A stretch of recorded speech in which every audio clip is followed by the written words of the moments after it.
And I guess we're live here with Wick, wondering Wick. I wonder if Wick is going to be here.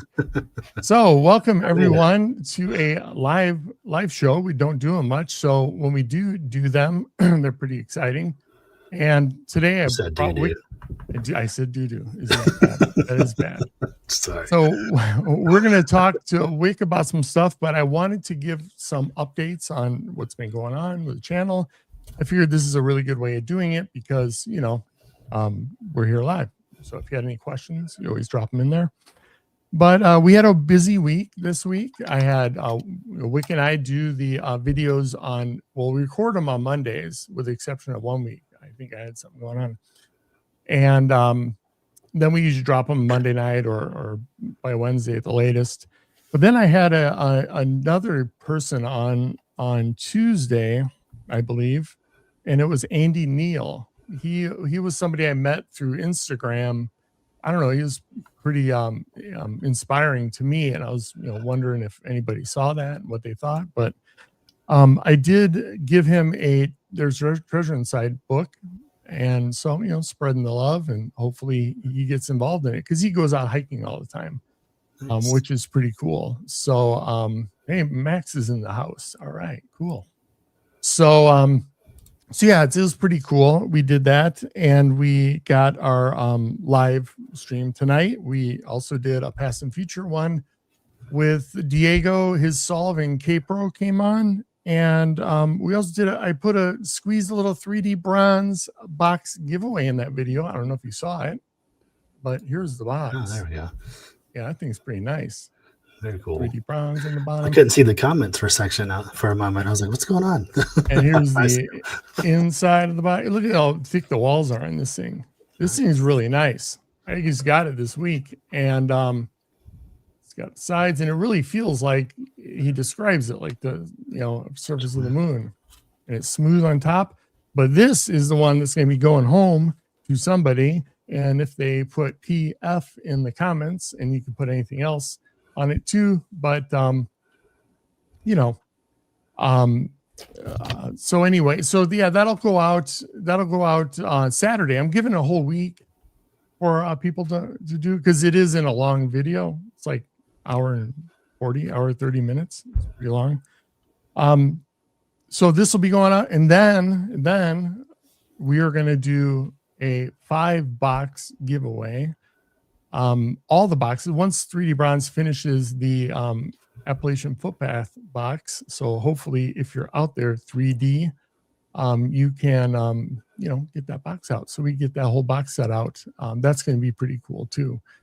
And I don't know, I think I'll probably do I'll do a pretty cool video or something for that. I don't know. I haven't really thought too much detail about it yet, but so that's what is going on. So Wick, enough of me talking. What's up with you? How's it going? Good. Not quite as busy as a week as you had, but had, like you said, the collab on Monday. Then I did my live on Wednesday, and then cut a video from that. In terms of YouTube, other than that, just kind of hanging out with family and enjoying the weekend, to be honest with you. One of our first weekends in quite some time where we don't have anything planned, and sometimes those are just the best weekends. What's up, Josh? So yeah, watching some basketball and hanging out.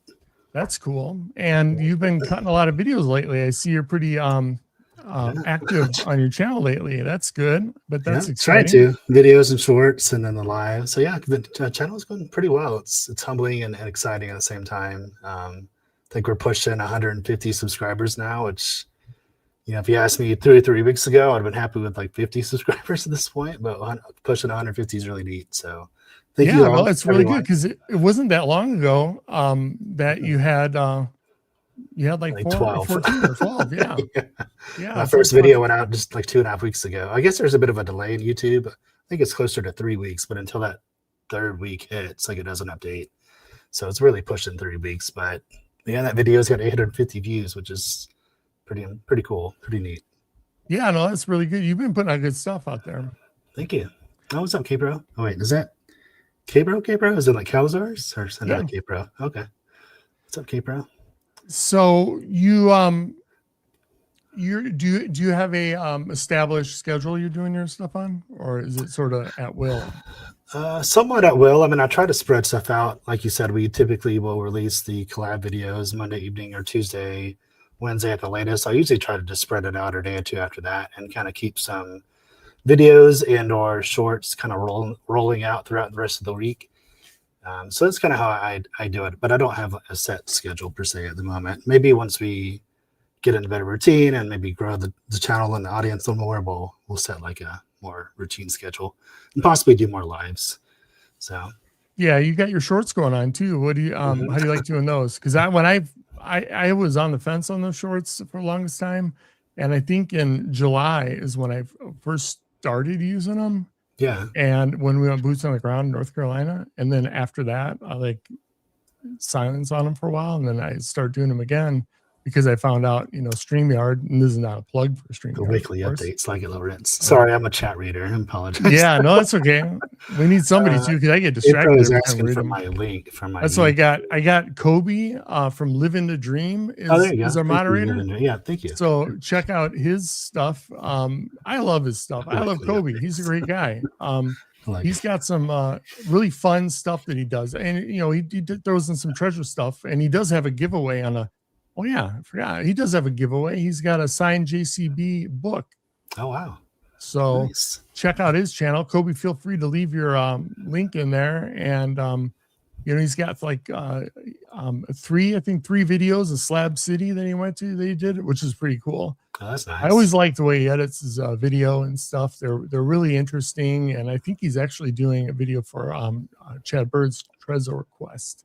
Oh, that's So awesome. yeah, he's got some cool stuff. But yeah, giving away, and you just got to follow the instructions on it, and it's pretty easy if you got some time, and you can get yourself a free JCB signed book. Lots of cool giveaways. Y'all's Yeah, treasure chests in the background. You can see some of them. Those are pretty neat. yeah, I took Somebody's this going to one get a from pretty there. cool haul from that. Yeah, I was thinking about getting like a Pelican case and get a custom inlet in it and put them all in there and have it so when you get it, it's gonna be this really big cool thing. That'd be So awesome. yeah, so but the one giveaway it's already wrapped. There So you go. yeah, so thanks to 3D Bronze, but he needs to step it up a little bit, get that AT box one out. I just like give him a hard time. He's good. He's busy. He does really great work. So Yeah, I mean the past and future box and the Appalachian Trail would be pretty hard to do. It seems like so he does a lot of good detail and all that. yeah, he I would assume does. those take the most time. Yeah, and I thought, I didn't know what that Pokemon box was gonna look like. Well, I knew it was gonna look like a Pokemon box, of course, duh. Sure. But I was blown away by that Pokemon box. I mean, the detail on this thing. I'll pull it up here. No, yeah, it looks really good. What's up, Godelkin? Are they metal? Good question. No, these are 3D printed. So whatever filament they use, 3D could probably answer that if he was on, but he's not watching. But this is a thick one too. But check that out, the detail on that thing. That's really nice. I mean, I would have to say that this is probably, I don't know, I won't say it's better than the Lion's Share one, but I mean the detail on this thing, Right. it's insane. It's heavy too. God, it weighs probably, It looks so cool. I don't know, 150 grams or something. I don't know, it's pretty heavy. It's real heavy stuff. Really cool stuff. As well as the Pokemon or the Forest Fenn box and the Lion's Share. I mean, man, he's got these things for sale too if you want, or you can get them free here on a giveaway. How much are they, just generally speaking? This one, he's got two versions of this one on there, right? And let me put his stuff up here for a little bit since we're talking about him. Yeah, he's got. Hold on, I can't do two things at once. Okay, so he's got two versions of this. Okay. Right? Yeah. And he's got a little thank you note in there too. Oh, but he's got two versions of these on his website, 3dbonds.com. And this one is $500. Well, worth it because a lot of time has gone into this. He's got details how long it took to do these. This is not something he's puts together, hits print, and prints out a ton of them, right? Right.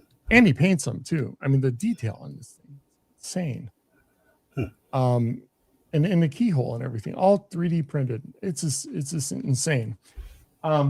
And then he's got another one that's cheaper on there that doesn't go in so much detail on it. So in case you wanted to do that, to get a cheaper one. And then the other ones, I think the Pokemon box, I believe it's like $300. I know that one took a long time. I'm sure. And then the other ones are, I don't know, 159 or I don't know. There's websites up there. Check it out. Okay. But definitely, I mean, they're great for anybody that's found this hunt. And at the end of the day, when all the boxes are found, something to remember this whole experience by, to have these boxes. And they were really, really cool. So highly recommend doing that. So you should get one. I should. The Appalachian Trail for sure. Maybe the Pokemon. If the Yeah, past and future is as close to me as I think it is, maybe that one too. Ooh, that's another topic we need to discuss here. Did you happen to watch our marathon video last night? It was long. So if you say no, I don't understand. No, I did not. No, sorry.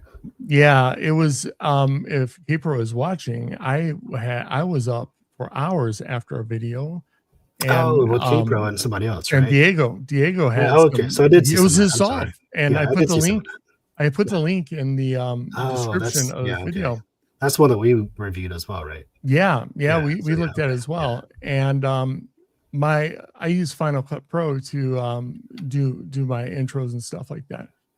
And I was about an hour into editing and putting that together, and I went to export it. Or no, it didn't even export it. It all of a sudden locked up on me. So after it locked up, I had to reset it, and then everything was gone. And usually it doesn't happen in Final Cut. It saves everything.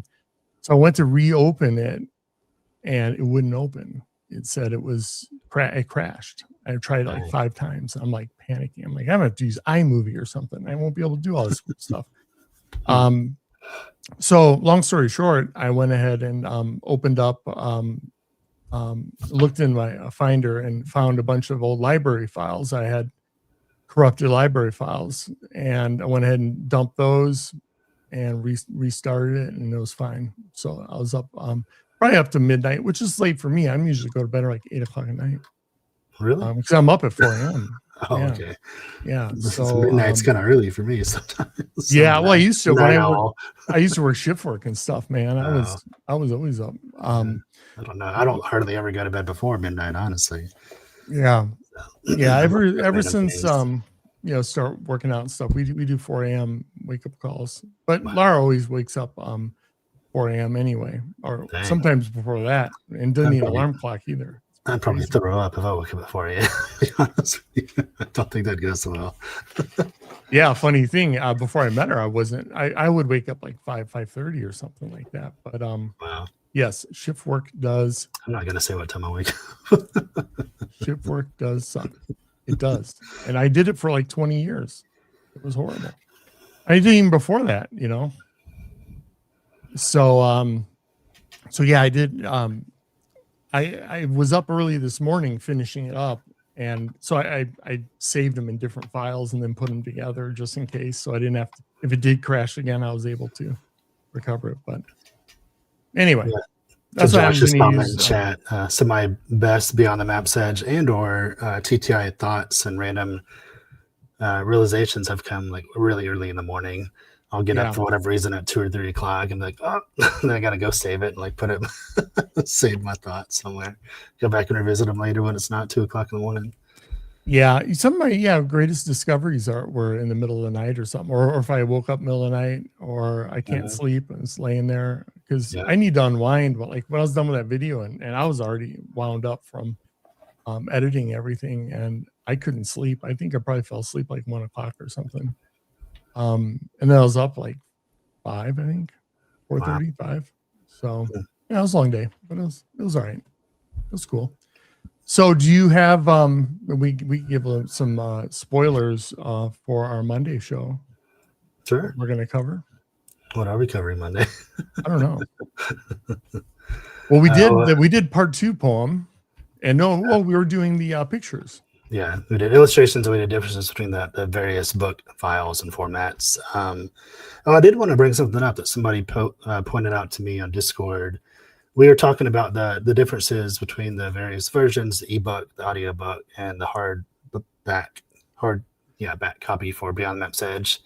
And we got into talking about the acknowledgements page and the sometimes, to look between the lines of the acknowledgement page.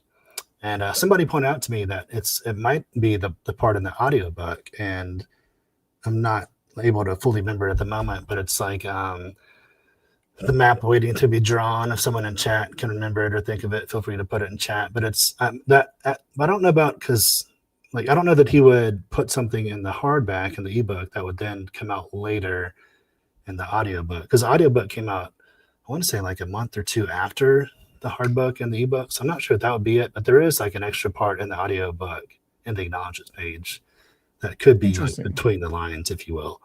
Yeah. That's interesting.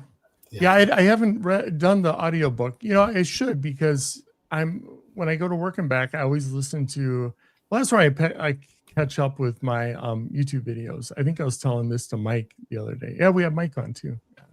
Oh, that's right. Yeah, that was great. How could I forget? It was an awesome video. I mean, man, that was a really good topic. Actually, that brought up a point. I was going to share something with you and go through an exercise on that. But back to the I can't even keep things straight today. I surprised I didn't have the audiobook, because I usually catch up my podcasts and stuff and YouTube videos when I'm driving to work on my lunchtime and things like that. And usually I would do that, because you could really knock out a lot of books in that amount of time. Yeah, and plus it's a different, obviously it's not Justin, but the guy who does audiobook takes his time and enunciates really well. So it's interesting also to get like his interpretation, well, not really his interpretations, but how he says things and the kind of like the cadence at which he says them. So the audiobook's good. It's got the extra snippet in the acknowledgement page, and then it's got an extra story. I believe it's got 2 extra songs, but they're instrumental. So I don't think there's any like clues in the instrumental songs. But aside from that, I mean, yeah, to your point, it's a good to listen to the audiobook. I spent many hours listening to the audiobook, just trying to see if it would stimulate anything different in my mind than reading through the hardback or the ebook. So, yeah, it always makes a difference on who's narrating it. Yeah. When I was listening to Ready Player One, Will Wheaton was doing it. Shout out to Will Wheaton. It was that. I mean, he made that book. I mean, he the way he read that was really good. And I've had some books that I really enjoyed reading myself, and end up getting them on audiobook because they were like, I don't know, real cheap, or as a free trial or something. And I was turned off by the person that was narrating it. So. Oh, wow. I don't really do a whole lot of audiobooks in general, but I did get the audiobook for JCB's stuff, and then also obviously for Beyond the Map's Edge. So JCB's stuff. Sorry, the ebook. Sorry, for JCB. Ebook, yeah, ebooks. I got the ebooks for his stuff. There's no audiobooks for TTI. Sorry, not that I'm aware of.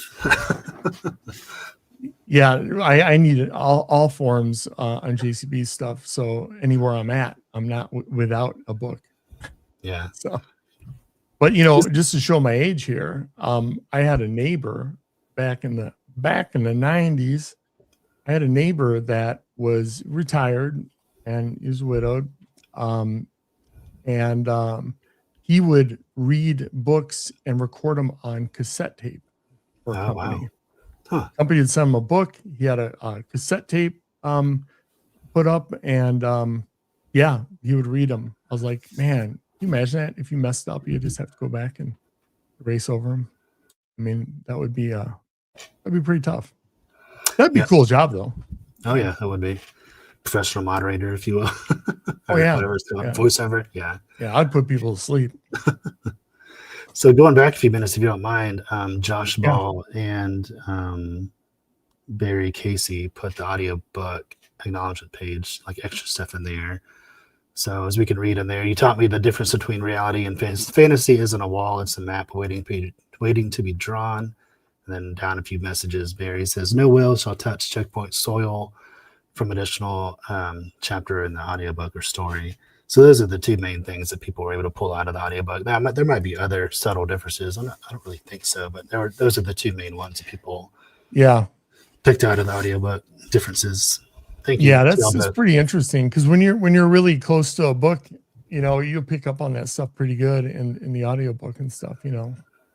Yeah. Plus, if you go back and watch Amy Six videos, which I was doing today, going back and making my own like transcripts, if you will, for future project or video I'm gonna put out. But Justin talks specifically about wilderness areas, and you can't bring like wheels or tires into the wilderness. It's foot traffic only.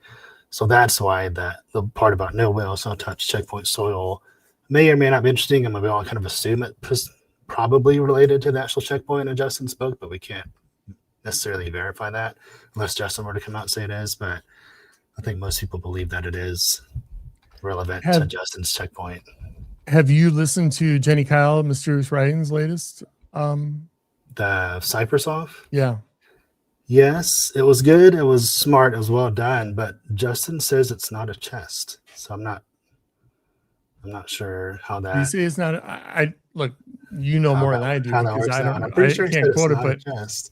I was just wondering if it was one of those things. Say I didn't say it was a chest, right? Yeah, I'm pretty sure he said it's not a chest, or he hasn't specified it's a chest. He specifically says container. Because if he hasn't specified it was, and it's not, it's two different things, aren't they? I think he says not a chest, but I'll have to. I learned that from comments.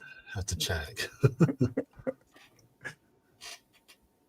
But I do have something once you're if you want to pivot a little bit to JCB stuff. Yeah. So recently, Mike Chasing Epiphany, who's a great guy, and I love doing videos with him because we chase out some really good stuff. We're discussing how JCB could have delivered the boxes, but that's not what I'm going to ask you. Okay. But before that, we talked about where they possibly could be, the boxes be on the U.S. map.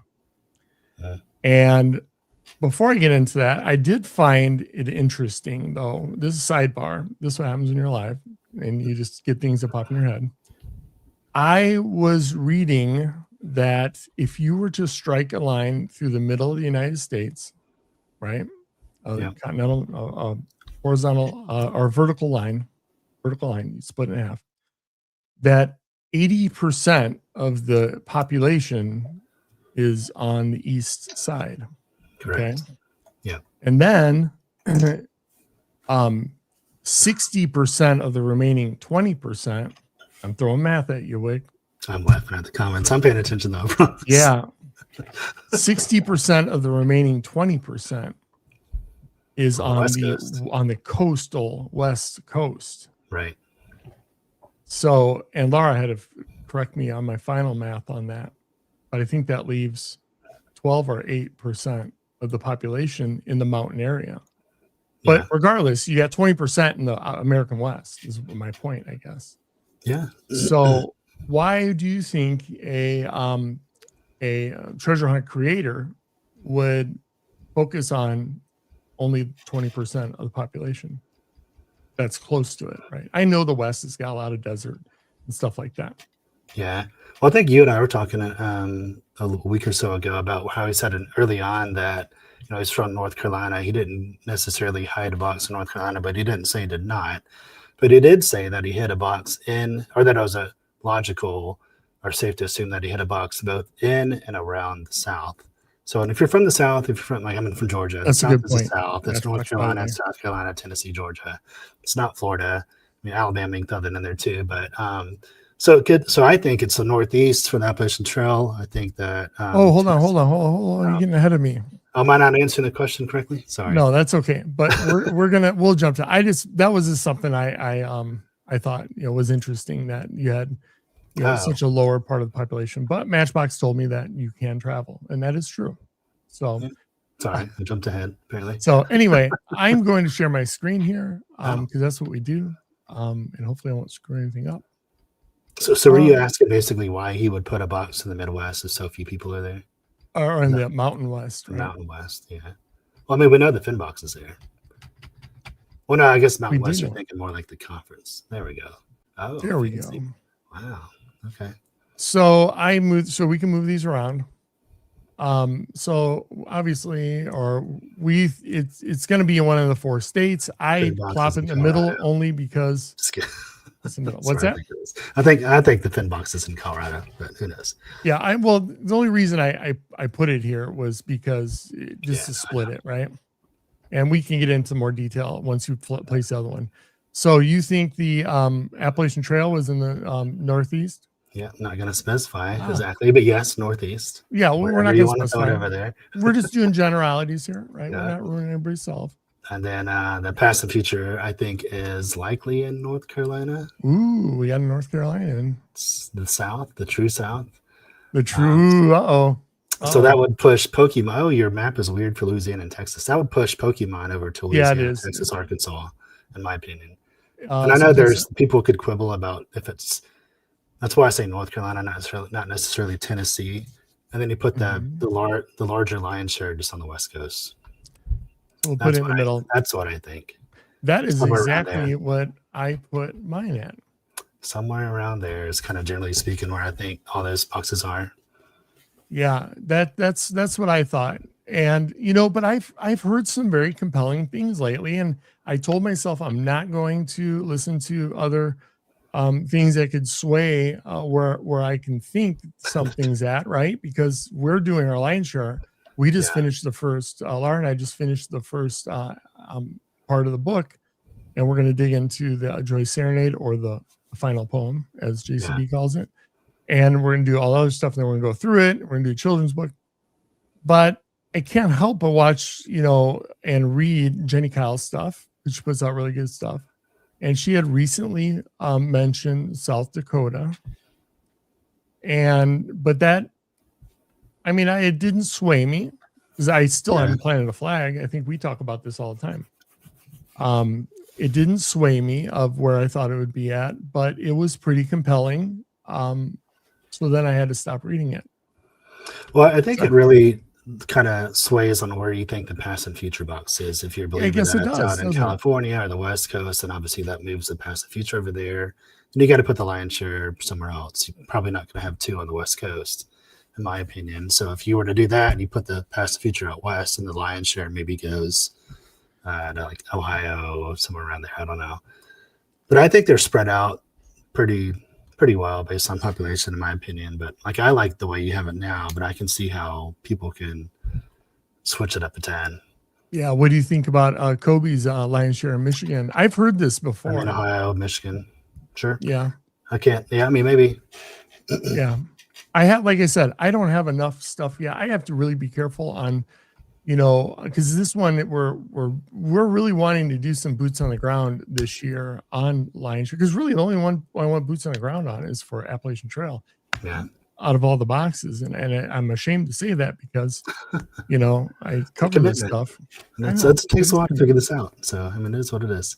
Yeah, but and I was supposed to go with a viewer to a Pokemon box, but if I told you a reason why I didn't go, it'd probably give away his area, because you could reverse engineer if you're. But So, that'll be cool though. What's that? do you see Ragnar of Obsidian in the chat? He's Yeah. posting a place that's literally like 40 minutes from my house. Oh, really? Oh, Yeah. wrong one here. This thing moves so quick. Yeah, Dawsonville. Cool. Dawsonville, Georgia. Yeah, I'm close to Awesome. Dawsonville. That's where I go fly fishing. Really? This is my time. Yeah. Yeah. So what puts you in the North Carolina? Because we talked about this last night, and I've heard it. There seems to be 2 camps, right? Yeah. Well, admittedly, I spend the majority of my time in terms of like doing research and looking for things in the beyond the map's edge realm, if you will. But it's funny though, because I say that, then I'll go look at some of the smaller boxes for John's, and I can come up with a general idea or general concept of where I think it could be a lot more easily than I can beyond the map's edge. So you would think it would make more sense that I'd flip those. But for whatever reason, I'm I'm really drawn to that beyond the map's edge. So, but I think it's interesting that he puts North Carolina, Tennessee, South Carolina almost in the center of the word search. If he had kind of spread those out or moved them around, if they weren't in the center, I wouldn't put as much credence into that. But I think that based on what he said in the past and the fact that he puts those 3 abbreviated states in the middle of the word search, to me has to be something. So I know like the other states abbreviations are pretty much where they should be on a traditional map, but then why is Tennessee, North Carolina, South Carolina in the center if the other ones are geographically true if it was like a map, at least in my opinion, right? Because you have like AOH for Ohio, I believe. I want to say you have one of the state abbreviations in the northeast is in New Hampshire or something. There's another one up there. Maine. Maine, and then you have like OR for Oregon. I mean, I guess that one's kind of in the center too, which is a little bit odd. But I just think that he's from there. The guy who created his boxes is in North Carolina. It makes sense that he would put a box in that general area. I don't think Georgia, I wish, but I don't think he's got one in Georgia. So, well, I thought the whole word Coke that was in the word search would match up. But, and you know, I literally raced up to my office and checked that out. I was like, wow, you're on your own making dinner. I got to go check this out real quick. Yeah, there's Coke, which is in Georgia, Sapphire, which is in North Carolina. There's a lot of quarries, obviously all over the place, but there's a lot in that particular region of North Carolina, from Sapphire up. So I just think that it's highly possible that the one could be in those 3 states, and I just seem to think North Carolina. Yeah, you know, I don't know. You know, I'm still on the fence on this one, and I'm not taking a cop-out answer on it. I just literally, truly don't know. Yeah. I go back and forth on different places. I do like the idea that it could be in the North Carolina, Tennessee area, only because, well, 2 things. When he was on, when Dave Colonna put his American Treasure podcast on, you know, I think somebody confirmed this, but I think he said that the first 2 boxes that he hid were in the first 2 that he got, and I think if you extrapolate from that, that it was a past and future and Appalachian Trail box. Okay. So, you know, and I thought maybe that would be he took his driver, however he got out there, and knocked him out on the east, and then figured when he went back out, he would sort of work his way back. Yeah, very well could be. And then he could do like the Pokemon and Forest Fenn in one trip. Possibly. Yeah, and I'm not basing my whole logic on that, of course, but and then some of the other things about I do like the Tennessee, North Carolina, and then the state divide. I showed you that. I think I talked about it on one of my shows before. You know, so I like that idea, but then you got the coin angle too. But I know you can't really just rely on one thing, right? Yeah, I don't really know what to make of the coin angles, to the lines. I don't really know how that comes into play. I mean, I've got a theory that would be cool in the end, but it's probably not true. But if we start to find various boxes and those, you know, we can say, well, this box was found in Texas, and then this line matches up with this or that state angle or this road. And then we find another box in Michigan. And then all of a sudden we have 2 lines we can kind of put together. And then eventually over time we have 3, 4, 5 lines in one of those coins. And it'd be cool to me if those 5 coins would then, or sorry, I guess it's 4 coins, right? Would then narrow down the area of which the lion's share box was. But obviously it'd have to line up geographically a certain way, kind of what we did to putting the boxes out and spreading them out. Have to line up some way. But that'd be a cool way to narrow down the lion's share general area. Well, it wouldn't be a general area, a big area, it'd be multiple states. But I thought that'd be kind of neat. Otherwise, I don't really know how to utilize the coins and the lines like that. Yeah, you know, it's at first so I was playing around with the coins on the map, saying, well, how could they lie? And I was doing different spots and stuff and figuring out, and without moving them around, because then it could be an infinite amount of things. If you manipulate the coin in 360 degrees, and then try to expand them and shrink them and do the same with the map, then you're really manipulating it a lot. So I took a simple way of just lining up. But last night on our call, I think Capro said it was or Diego or both was that when John said once more than 2 boxes are found, maybe the other ones will come quicker or whatever. Yeah. Could that be referred to the clues that are in? I mean, no, I know you said then you could start eliminating states, and that's logical, right? But Yes. but maybe just specific. I think what we talked about was specifically on the lion share was once you have a couple of or extra clues, then that would definitely help you narrow down the state. Yeah. But also thought Yeah. he was just speaking in the general context of like once his one or two boxes get found and that context of his solves will be public and we can kind of see and understand his logic and how he chooses to do things. And we'll at that point we'll know like how far off the trail both of those two boxes were, assuming they're close to a trail, which they probably are. So I think that we would just kind of get more information about John and who he is and kind of his mindset when he was going through his various games or hiding the lion's share box, similar to Justin, with all the little, not the little, with all the Q&As he's done. And the more we know about him, the more we seem to possibly start to figure things out. So I think that would be maybe what John was trying to say there. But again, I'm not Yeah. as in the TTI realm as you and others are, and not as frequently anyway. Yeah, I remember Kobe, I put his comment up there earlier. Yeah, he was the one that really started getting me to think about the coins. I mean, it was after I think it was no, it was before the Q&A on Calazar's show that he sort of semi-confirmed. He didn't really say it, but the coins Yeah. had something to do with it. Yeah. Because how I met Kobe was he commented on I did a Force Fenn video and he's like, hey, I did a Force Fenn video and heck, I was in the Force Fenn hunt, but he was in like middle school Oh when wow. it happened. And he's like, and he wasn't old enough to go out and hunt for it, but just through having the book, he came up with at least Yellowstone, right? Awesome. So, which I thought was pretty cool. So I reached out Yeah. to him. I think Laura was in India at the time, and I was like, "Why don't we come on my show tonight, or come on a show?" And he's tonight. I'm like, "Sure." So Nice. that's how I met him with that. And he had a really good idea, but it matched up with like a trail or something like that. Or, Hmm. but the thing was on that was, now that I look back, possibly is John got those. Well, no, because he said he did know where he wanted to do the Forrest Fenn box right away. He Yes, it's a didn't have to place do that a he lot of was. recon or anything. Right. So, Yeah.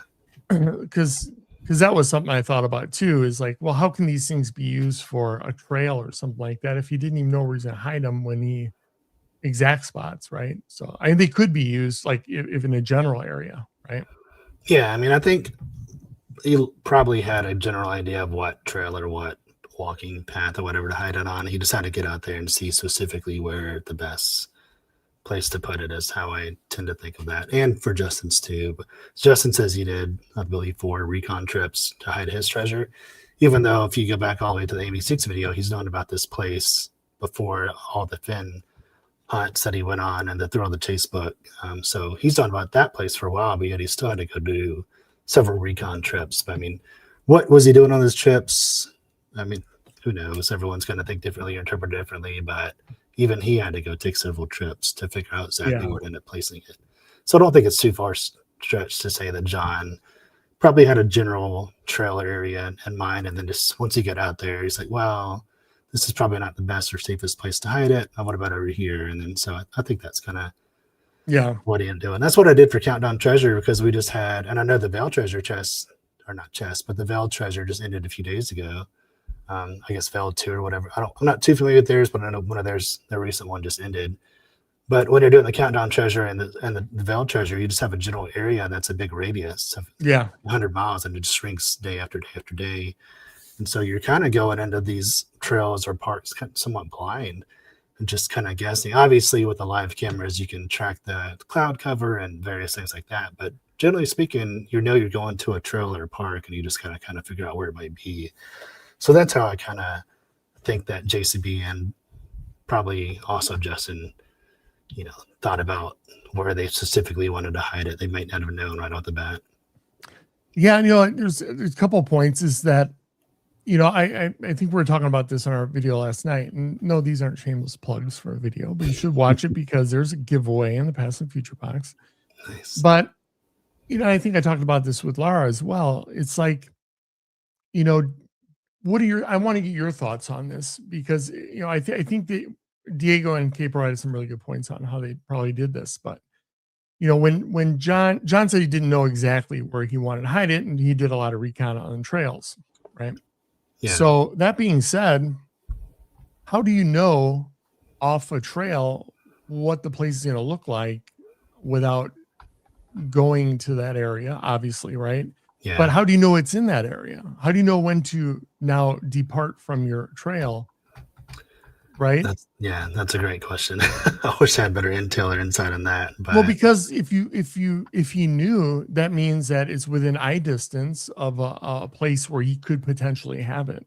Not saying the right, exact location, but if it was a rock formation, for example, then he could see that from the trail, which means we should be able to see that from the trail as well. right. Yeah. I mean, with the Appalachian Trail, I think it's a little bit different because we have the visual of the map. We have the things up in the northeast corner, the top right corner, if you will. So we have a few things where we can try to key in on, like you said, something to do with bear, a rock pile, a tree with a leading branch or a leading tree. We can have those kind of, or 1727. There's several things that we can visually look for.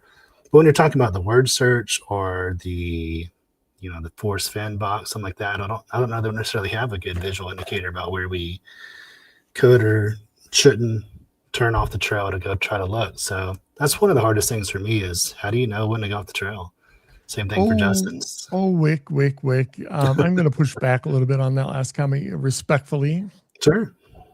We're making assumptions here on the Appalachian Trail Box, and this is a sore subject with me because I'm so into it. But can we now assume that what the things are on the map are for what they are for, right?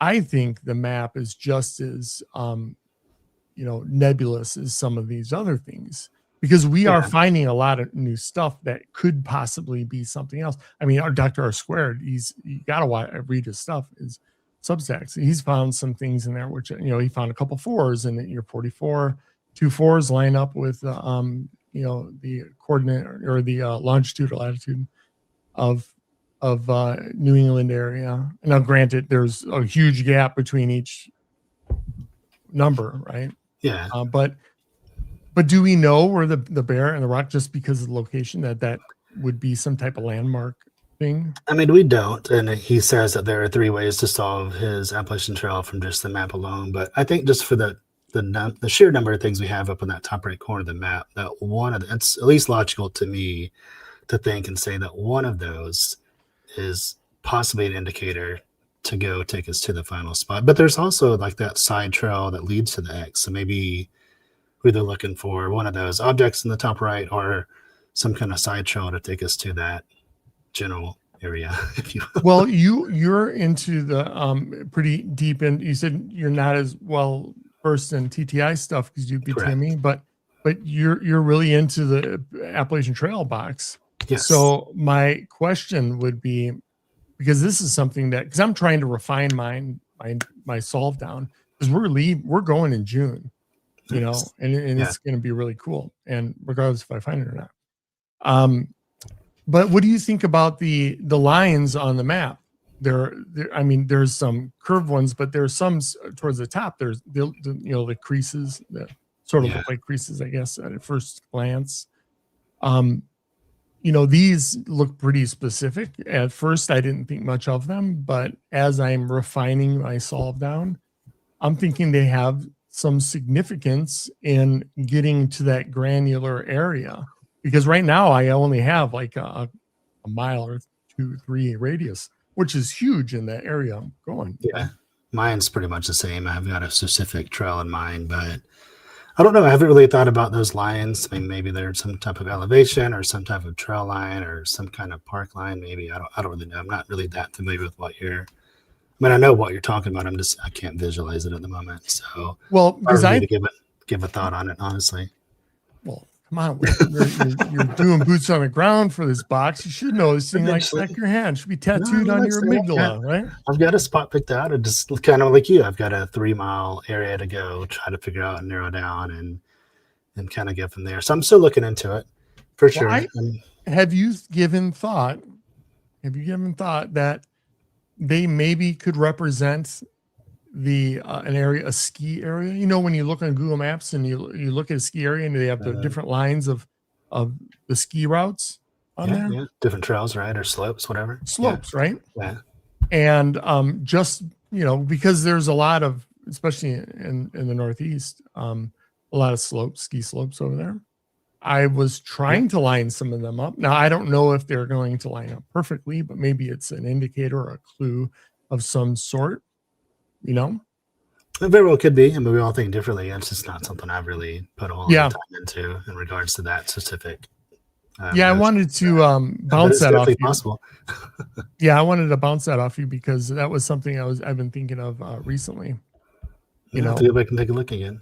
There's a lot of creases and folds and cracks, if you will, on this map, though, right? I mean, there's a lot more than just that top right corner. There's a lot in general. Oh yeah, they're all over it, right? Yeah.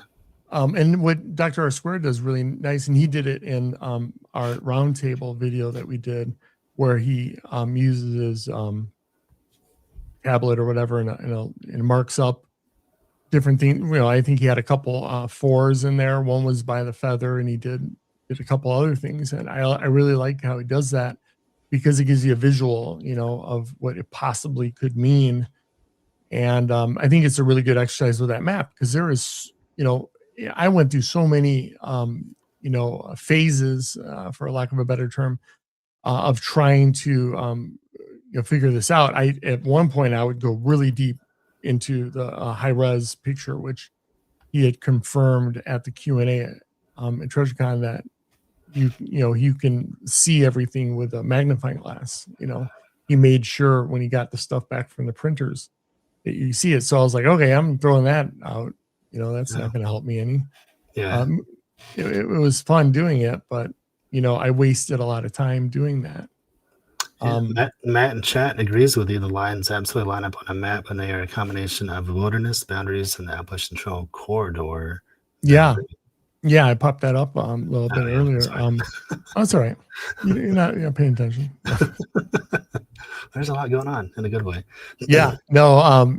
Yeah, but there's so much, and there's right on the left hand center. And I know I'm putting you on the spot now because you don't even remember the lines on the top. True.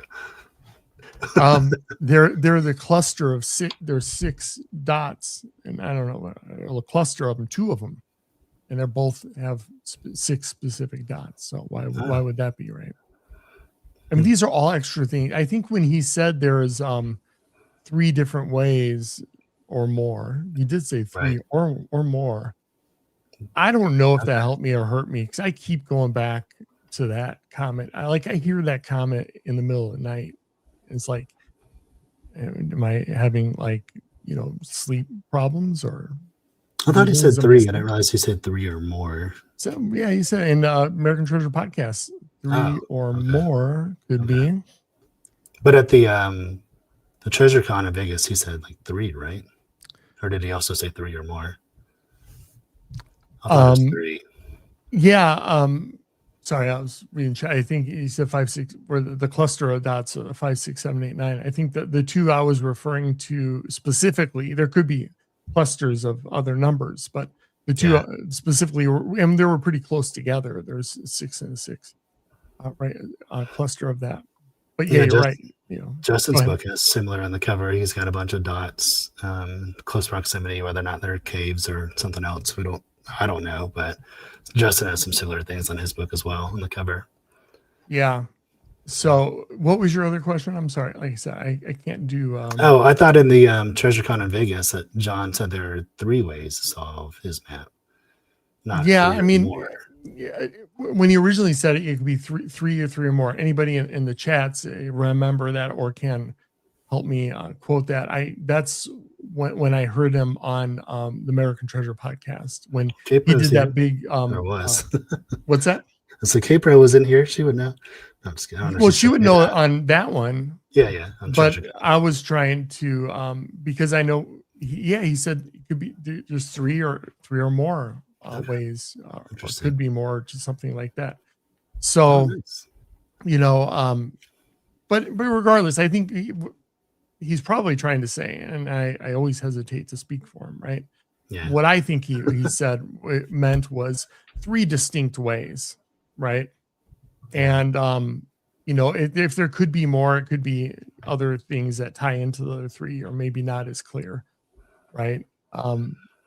That's the way I took it. If he's going to emphasize more of the three, that's what I'm going to focus on.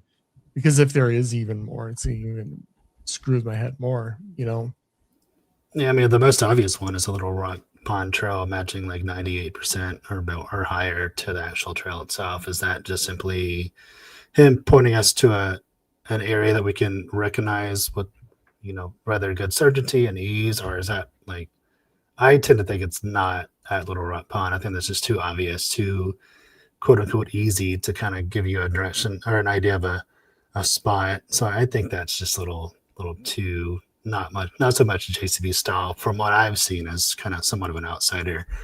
So that's just my opinion on it. I think Yeah. that's just too direct. And John doesn't. There's no directness in any of his other puzzles, games, stories, chapters, whatever. In my opinion. Yeah. Me and Ohio Jones did a lot of videos on that, which reminds me, I gotta reach out to him. We need to do another video on Appalachian Trail soon. We did a bunch of series on videos on that because we wanted to either rule it out or not. And this came after the November week of the 10th, all the Q&As or all the interviews that he did that came out. Because when he said on my show, he's like, yeah, really, there's a map, right? So implied that, that's, and I was like, oh, great. And as Laura had a big smile on her face, because she's like, I told you so. Like, you're absolutely right. I was focused more on the text. So I was like, okay, now we got to address the elephant in the room, the trail, right? Obviously, I mean, you can't deny it matches up, right? Right. It's and I've done multiple iterations of it on, and on some topos it doesn't show it, but it doesn't mean it's not there. It is there. I've got my National Geographic paper map and it's on there. So now what do we do with it, right? And I'm in the same camp as you are. Yeah. I don't think it's on it now, and I'm not saying I'm right, but I don't think I think it's used for something else, right? It's used for it could be used for multiple things. I'm not even going to go down that route of what it's used for, but I it's there for a reason, and being that and if you read Ohio Jones's recent Substack that he's got out, he even points that out. He talks about that. It's funny because it's really the largest item on that map, right? Yeah. So it sticks out. But yeah, that doesn't necessarily mean it's the weight of the significance of it is that either. Yeah, I didn't see if you highlighted Lawrence's message. It's interesting to me. He says you start here at Little Rock Pond and follow the direction of the trail south to the next layer of the map. Yeah. Lawrence, yeah, I mean, smart individual. I don't. Yeah, I that's a great example of what we're talking about. Right. It just because it blinds up, we don't need to jump the gun and think, oh, it's on there. I mean, it's obvious to do that, right? It makes sense, but this is JCB's treasure hunt we're talking about. Yeah, but you wouldn't have a story if it actually was there, and we just overlooked it for a year and a half. Like, and it was some like really, really blatantly obvious thing. But but it has been combed over quite a bit. Oh yeah, for sure. That's why I'm like, I will go up to the Northeast. I'm still going to plan it. Obviously, right now is not a good time to plan a trip and buy plane tickets because the prices are up pretty good bit. But I will make that trip to the Northeast, and it's in close enough proximity to Little Rock Pond where if I go to my predetermined spot and don't find it, then I will be close enough to Little Rock Pond where I would at least go to where the area I think that would likely be if it were to be at Little Rock Pond. So it's in my plans to be there for like several days, and if I can't find it the first day or two, then I would then go on just to do it. Yeah, just say, it's beautiful. I was there. It's beautiful there. I mean, I've been going on this rabbit hole of going on YouTube channels, shows, and the hikers, like people that hike on these different places, and you can really see how beautiful these, especially like the Long Trail. It goes up But through the it's whole so state of dense though. Vermont. Like it's so thick with Oh, wouldn't that underbrush. be a good place to I don't know. you know, Maybe not. Right? Depends on the height or the creator, I guess. Right? I mean, you talk about Justin's, and he says like it's a beautiful place, it's sentimental, and you'll instantly recognize the container. And if you're in like a shuley or deep underbrush area like that, I call it shul because I used to play disc golf, but deep underbrush, plants, whatever, yeah, brush, then you're not gonna have that. You're possibly not gonna have that aha moment. You're going to really like almost grid search because it's so thick and so covered maybe with. that's why it hasn't been found. I mean, when people are Maybe 200 feet of it, I mean, maybe, but I if tend to think it's like this beautiful scenic spot, definitely for Justin's, and probably at least a few of them for John's as well.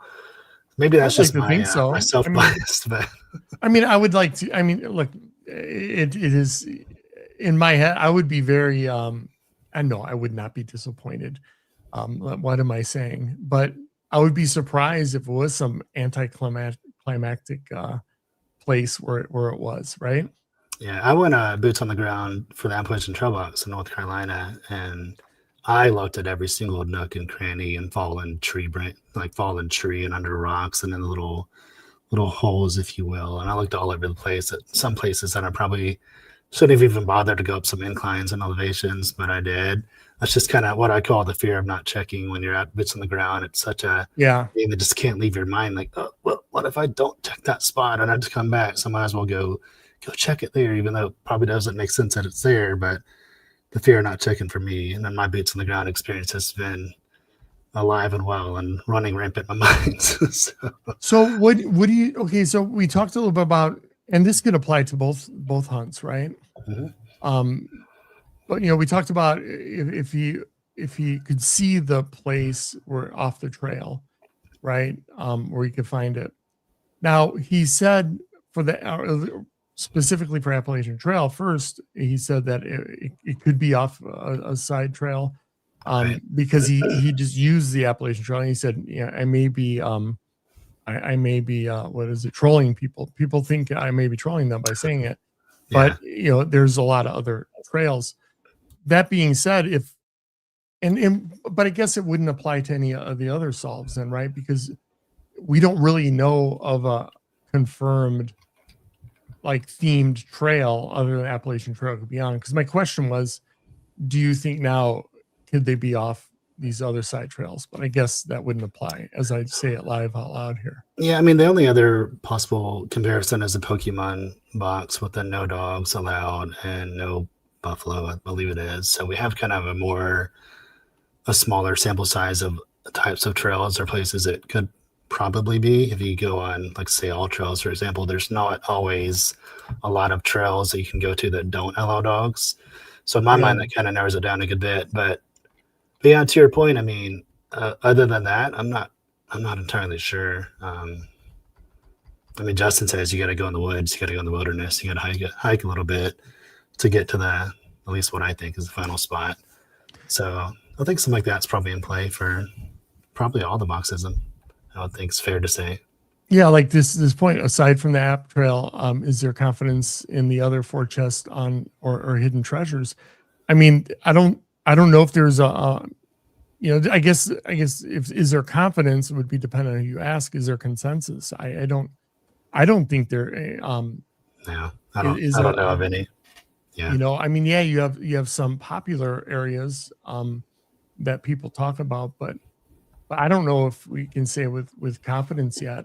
I think that's probably why there's some so much open debate about it. Yeah, I agree. Same with Justin's, right? Now Justin, last time I did a call to action for Justin. He delivered and commented, but he told us what kind of tea he was. To in his defense, that's what I did ask him. Yeah, I did ask him that. Yeah. So I mean, shame on me for wasting my one phone a friend that night. So hopefully that reset, because it was a week ago, and I'm thinking it was. Oh, we got a super. Oh wow, that's great. Chris Dotson. Oh, wow, thank you so much. Free your mind and let your imagination run wild. If you want to solve this bad boy, trust me. Yes. I do. I need to go in a float tank, an anti-deprivation tank, and just have a moment, right? That's what I need to do. Thank you very much, by the way. I mean, Justin hinted that, right? Think outside the box, kind of that kind of terminology. I'm sure, at least John at least from what I recall at the Vegas Treasure Con, he was asked about the word line and the word search being like breaking the rules, and if that was some kind of thing we should follow. And I think he said something along the lines of, "You're thinking in the right line of thought." Is a Justin thing. I don't specifically remember what John said, but he kind of alluded to the guy being on the right train of thought or right thought process. So Yeah.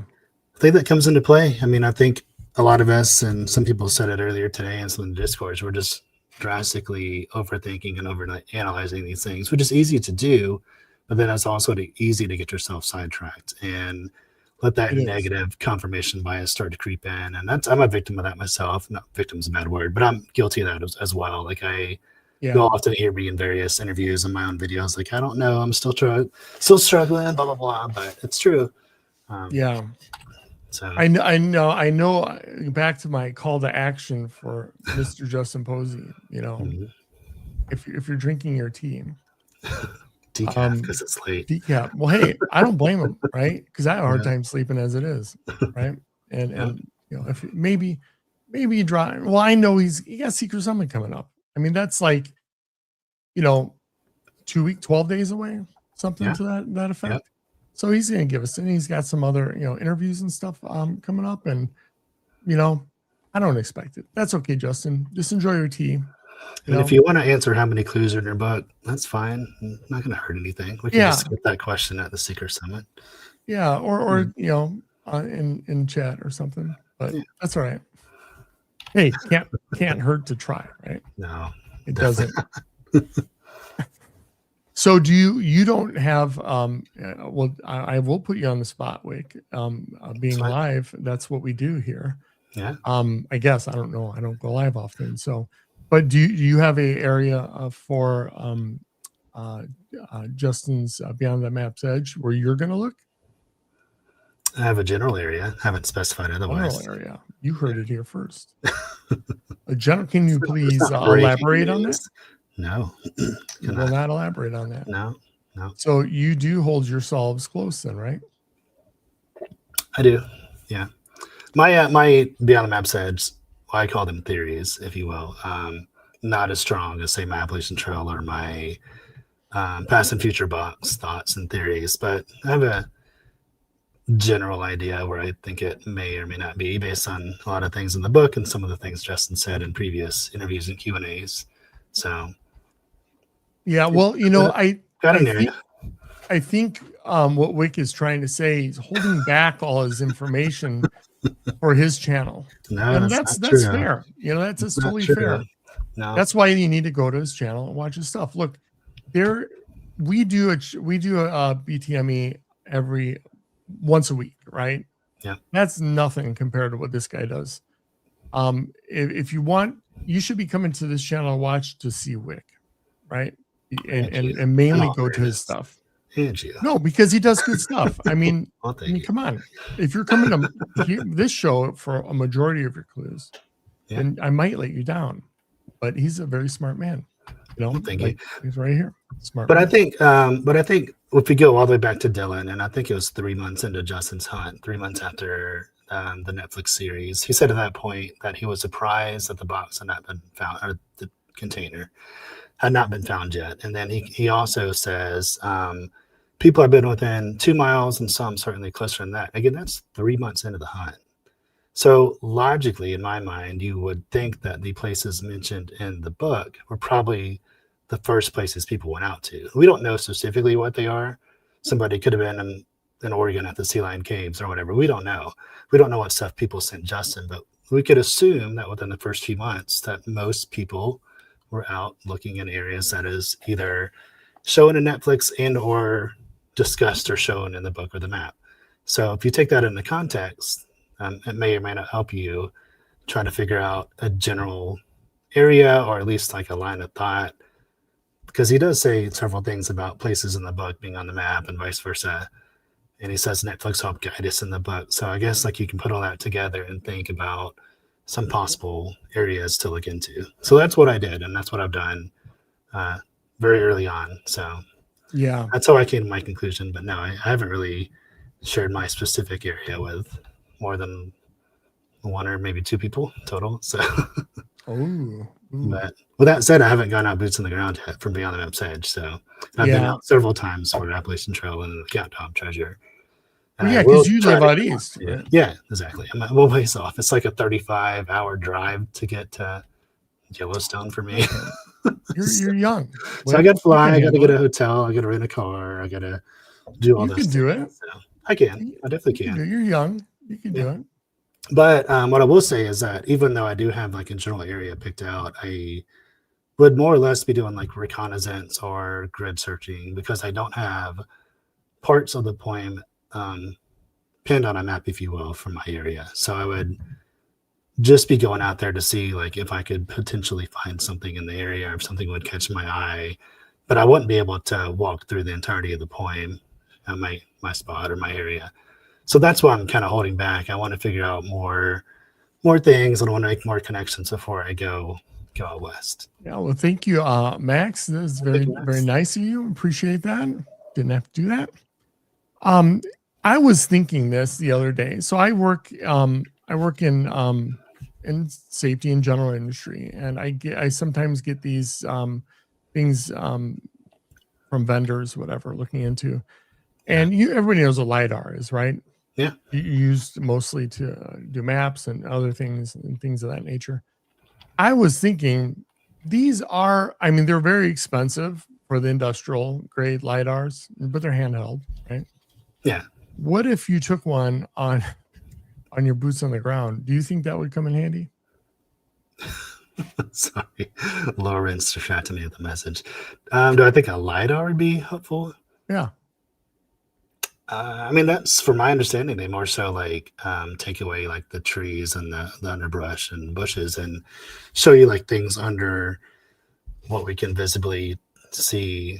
So I don't that's really taking like metal detecting to another level, right? Sort of. I mean, but would it show a container? Would a LiDAR show a container? Or would it just show what's underneath the container? I don't know. Because all the shows that I've seen that use LiDAR, say Josh Gates, I can't think of the name of his show. They use LiDAR a lot in his show to break apart and try to find like hidden buildings or things underground. Matt used LiDAR mapping for finding stone walls and foundation for metal detecting. So Matt, do you think you can use that underground, right? I'm saying like if you're walking on trail, tree canopy, if you're on boots on the ground, because and you can even get drones, but you have more restrictions on drones in areas. Right. You do, for sure. I've never read anything about using LiDAR because you're not messing up the ground, you're not digging anything. If you were in an area and you didn't want to stick your hand somewhere because you're afraid something's in there, it's gonna bite you or whatever, or if you're in an area that was very heavy brush and stuff, could you go out there with your handheld, $52,000 LiDAR thing? That's all. You can rent them. I'm sure you can. I don't guess it would hurt. I just thought the LiDAR was more so to like strip back the trees and vegetation and see like underneath the ground. That was at least what I thought LiDAR was, but I could be wrong. Obviously, could be very wrong. I'm not even an amateur in LiDAR. So. I should call back that vendor and say, look, I'm really interested in purchasing a bunch of LiDARs from you. Can I have one for a weekend and then take it with me? Take an insurance policy out on it, of course, because the thing is like really expensive. And maybe try it out. What do you think? It'd be pretty cool. Can't hurt. There's a lot of different things people thought about taking out. I do think that Justin says a metal detector won't help you. Speaking of that, but did he say a LiDAR detector or a metal detector? Metal detector. Justin, if you're drinking your tea right now, and this is an easy one, this is softball. Pretty sure that's on his website. Justin, I don't know if he mentioned LiDAR. Justin, if you're watching,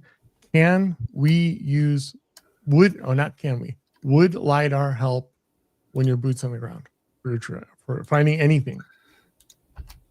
It says it's not a cave, but Who knows? Well, it could be brush. LiDAR cuts through brush, so you can Mining see with Montana, underneath. Josh. That's what I thought. I thought it was more so to see underneath than as opposed. I mean, it will, like if you're at a heavily wooded or forested area, and you can't see, like the hill in front of you, you can't see what's under there. You can then like kind of, it'll show you walls and things that you can't see underneath the tree canopy. But I thought more so it was predominantly used for finding things underneath or covered things, but it could be wrong. Yeah, I mean, the problem is you start buying all this gear and stuff, and it's gonna be worth more than the treasure, right? Yeah. Especially if you start buying LiDAR and a LiDAR drone. That'd be cool. Oh, there we go. So in X Dark Matter's interview, Justin was asked, would a metal detector be helpful? Probably not. No, probably not. So again, it's kind of one of Justin's open-ended answers, if you will. But he says metal detector. Probably not. No, I said metal detector. LiDAR is a different level. I mean, I don't know. It depends on what I guess you would think those clues are. I mean, he does say that they're natural landmarks and that there's only one that would be man-made for Justin. So I don't even know what you would be looking for on a LiDAR unless you have a very specific thing in mind for that potentially one man-made clue that Justin indicates. Like I think it would help. Like maybe. The reason why I ask, because when we were in North Carolina in July. Josh Ball. Highlight Josh Ball's recent comment. Where there is you he go. at? That's the best answer. Where? Sounds like specialized equipment. Justin says. Oh, yeah. That's good. Okay. I'll cut it. That's what I was trying to say for the last 20 minutes. Just just kidding. Man, I feel like Josh Ball. Good answer. I'm glad he did that, Josh, because now I feel like what I did when I found out really all I was just trying to be nice. But that's good. I wasn't I guess I wasn't really going to do that. No specialized equipment needed. That's true. Yeah. Oh well. Could even almost argue an advanced degree might be needed to even know what you're looking at in a LiDAR from the things I've seen. Yeah, I just thought when I was in North Carolina, I was like, it was pretty thick brush in some areas. I'm like, wouldn't it be nice to be able to like have X-ray vision and see through that? Maybe I'm just wrong. I just don't think that's what LiDAR. Oh, you're probably right. I mean, I don't know. I'm just throwing it out there. Shorty Cat says truth rests not in clever minds. There you go. Getting some good responses from chat. Like it. Yeah, like I said, I can't look at this and do. I gotta add you so you can highlight. Yeah, I guess I can't highlight stuff. I was trying, but I can't. So yeah, I'll have to. This is all new to me. I'm not cool enough just yet. I don't have special equipment on my end either. I don't have any equipment over here apparently. No, well, I mean, we're at like an hour and 12 minutes. I don't know if oh really? Wow. Yeah. And I don't want to take everybody's time on it's whatever for me on a Saturday night or anything, but I don't know. If people want us to go on longer, I guess we could, but got 54 people here. That's up to you though. It's your channel. Yeah. I don't have any time. No, I don't care. Yeah, I did see that. But I can't do two things at once, so I didn't read it. Sorry. Yeah, I'm horrible at doing this stuff, and multitasking with this. So, but Truth Door, not LiDAR. Truth Star. Yeah, there you go. Somebody's comment. See, you need to be doing this stuff right here. I'm used to streaming from like games. So when I used to stream on Twitch, I would play a game, but also try to interact a lot with chat.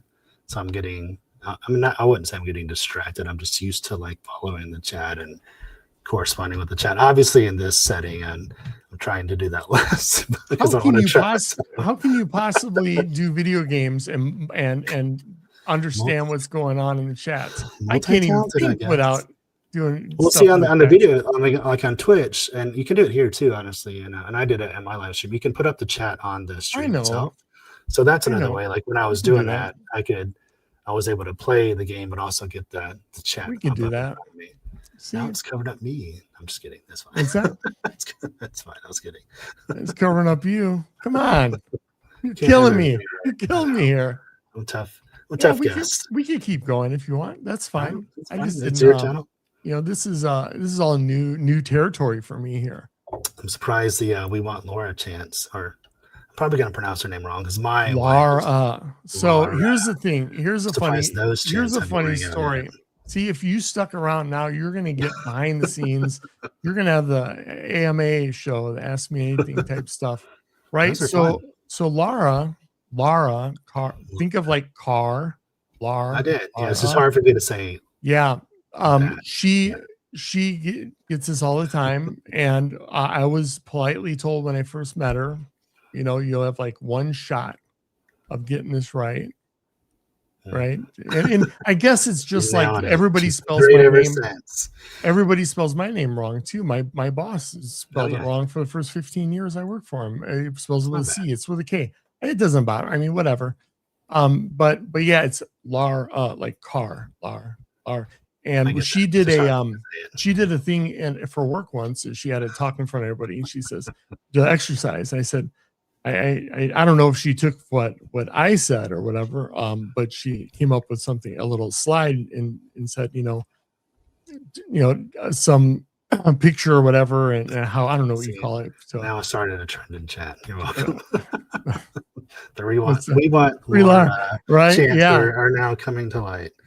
Yeah, in plain sight for if this shows that she's not even watching.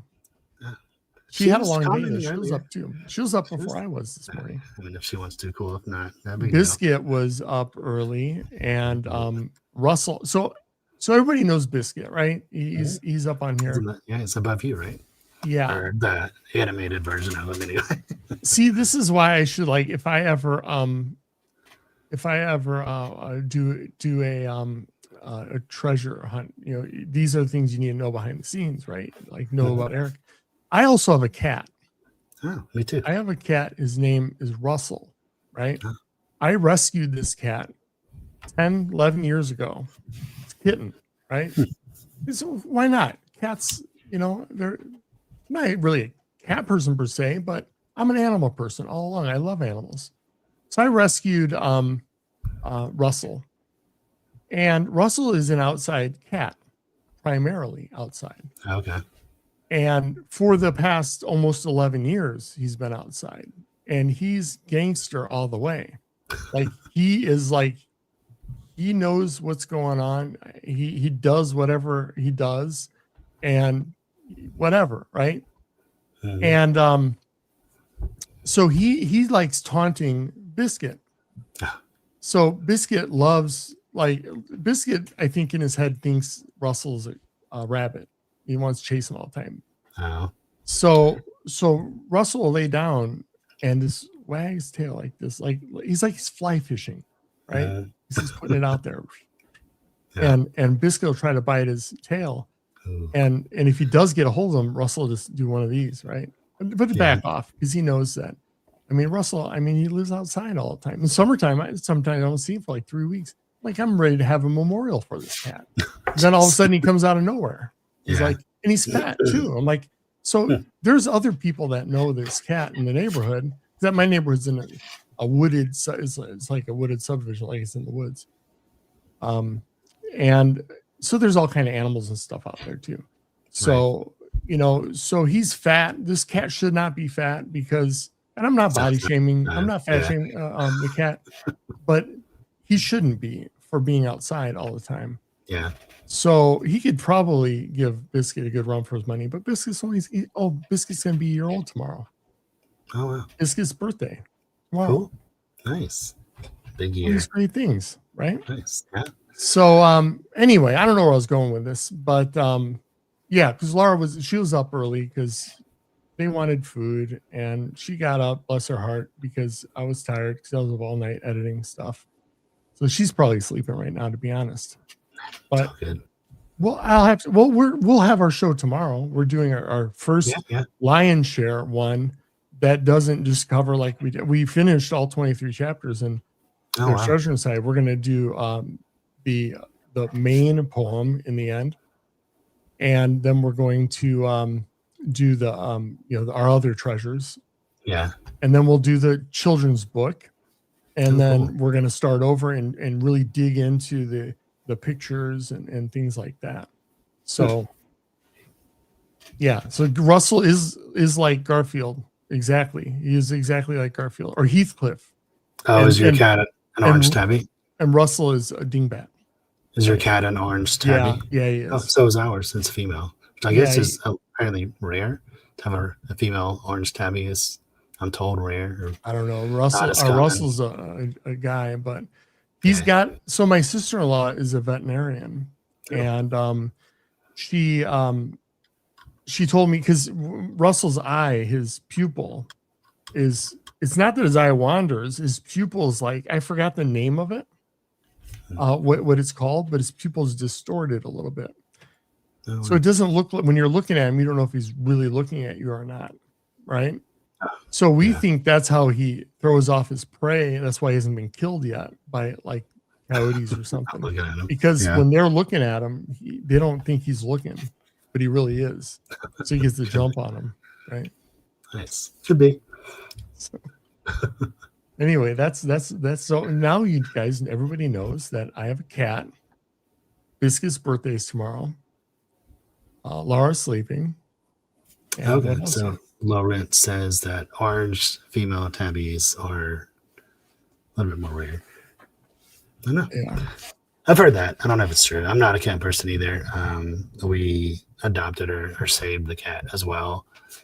Yeah. Or actually just at a random park one day, and a cat came out of the woods and started like being friendly. And of course, I was the parent and thinking, like, don't get too close. It doesn't know who's rabies or whatever. The cat was so nice and seemed like it had been around people, and so we tried to like catch it and get it in the car and take it to the vet to get the cat checked out and see if we could find an owner for it, but we couldn't get it in the car. So long story short, I ended up going to the closest vet to the park where the cat was and went back the next day with the cat carrier, and the cat came out of the woods again to me. I had to call for it a few times, but it came to me again, just strange to me. Again, not a cat person. Kind of cool. Yeah. Went through our due diligence of trying to find the cat's owner, had it checked out at the vet, and long story short, after like a day and a half, we couldn't find anyone that was missing a cat in the area, reported missing a cat, so we just adopted the cat. Yeah. Obviously got it all the shots and everything where it's in good health and all that. But yeah, I got a cat now too. Her name is Molly. Molly, that's great. Molly Yeah, cats are cool. I dig them. They're good. Yeah, but I'm more of a dog person. We have I am too. So cats are so independent though. they are. Right? I mean, like you literally. I mean, when I was by myself, single, I would travel for work, and my cat would be out for like I'd have food and a timer, and he eats and stuff and water. Yeah. And he'd be cool in the summertime, just like for a week or something. He's like, whatever. Yeah. Biscuit would be like mortified, right? Losing his mind. Yeah. But I had when my son was little, and he's gonna hate me for this if he watches this. I'm gonna tell you anyway, because he's not watching to tell me not. So, and he should know. He should have his notifications on. Anyway, I love my son. He's great. So he was real little, and he found a cat, a stray cat, and it had a what's it with cats in their eyes? He had something wrong with his eyes, or twitched or something. So he named the cat Twitch. And this cat was like, I mean, like he was on the road for a long time. So when I got the cat, I took him to the vet. This is before my sister-in-law was my sister-in-law, before my brother got married. And I spent, and this was what, early 2000s, I spent $300 to get this cat taken care of. Got all his shot. The vet was like, this cat's never been to the vet. He's probably around 6 years old, and he needs all these shots. What do you want to do? I'm like, oh, I guess I got to do these shots for him. And what else are you going to do, right? Right. Yeah. Like if I don't do it, then what kind of person am I, right? Yeah. So we got him all shots and stuff, and then like a week later, we left him outside. It was summertime, and a week later, we just heard this like kids screaming or whatever. And Twitch got into it with some animal or something like that. Uh-oh. And next thing you know, I haven't seen him for a while. So like then 3 days later, he comes back, and I take him back to the vet, another $300, right? And he was fine though. So he stuck around for a little bit and just went on to the next house. So I dumped $600 in this cat. He just went about his way. And went about his way. At least I know he got played by a cat. He got played. It happens. I got played. Yeah, but I felt good though, because he probably gave him some more life because he had his shots and stuff. I don't know. Yeah, it Good would be use of the horrible. moment. It'd be horrible if it would have cost 10 times that or something. I mean, it was a stray cat. But there's a lot of stray cats out there. You know, if you lived out in the country, that's good. Yeah. If you have a barn or something like that. But I don't. I mean, I don't live out in the city, but I don't live in the country. So We have definitely deviated from the treasure chat. we have, and we're going on it, but we still have 52 people in here. So That's obviously good. people want to hear. So I'll keep going. You know, People are very in tune in the cat versus dog conversation for sure. cats are smarter than treasure hunters. You're probably right about that. But I'm not going to say which treasure hunter. I don't want to get in trouble. But I think in general, I think so. I mean, look, these I don't know. Rara wants to know where the AP treasure box is. He doesn't care about cats. He or she. Yeah. Okay, so in Tennessee or Vermont? Don't think it'd be in Tennessee, but I'm not going to say. Why don't you think it's in Tennessee? Wait. Because I said I think it's in the Northeast. Well, I do too, but so therefore it's not Tennessee. But the past future could be, in my opinion. Yeah, that's true. I mean, Justin does have a tabby cat. See, there we go. My solves led me from North Carolina to my boots on the ground to Pennsylvania. I was really set on Pennsylvania, but that was when my clues were all lining up from in the chapter, the short page and a half or whatever. Yeah. And we went out there for quite a while. Well, no, we didn't. We took a couple days. We flew out on a Friday. Flew some videos, right? Y'all took some video. Yeah, I remember that video. Yeah, and so I thought I was out there, but then I had some on paper ones that were in where was it at? Connecticut was a strong one. I had a strong one for Connecticut, but again, it was all based. Most of it was based off the chapter, and I didn't spend a lot of time on the map. And then when I was done bawling my eyes out after my interview with JCB on November 11th or 10th, whatever, I started digging into the map, and that's when I tapped Ohio Jones. Said, "Man, you're going to help me out." So you notice I had people on my show for a reason, right? Because they're smarter than me. Yeah. Okay. Another reason, go to Wick's channel. Right? Nah, you're smart. Subscribe to Ohio Jones. Laura, our best smart. Laura, smart. No, I brought Laura on because she's smarter than me, and that's truth. That's not speculation. She's a Justin liked what her line of thought and thought process and things she said. That's pretty telling. It's a good compliment there. Yeah. Not that he hasn't liked other people's, but he specifically called out the way she looked at something, the tale of humanity, I think it was. We have you guys turn the map to see the way the pick changes into other things? Which pick? The picks in general, all of them. Yeah, no, I have. Well, I think you got to reorient the map. I think that's what the Little Rock Pond map suggests that we do. So I think by default, I haven't really noticed anything different in, say, I like this one right here. You know, one way versus the other. But yeah, I've done that. I think most people have done that. Whether or not they found anything different, who knows? But maybe the Cheshire Cat. No, I think it is. Maybe. If you do all of them, I haven't looked to see if they change the way it look. To me, it's the reason why I don't do that often. I mean, I would look like high level, but it's very subjective because I could see one thing out of it and somebody else see another, and that's obvious, right? But I think when it gets down to certain levels, right, it gets to the ink blot, the Rorschach test, right?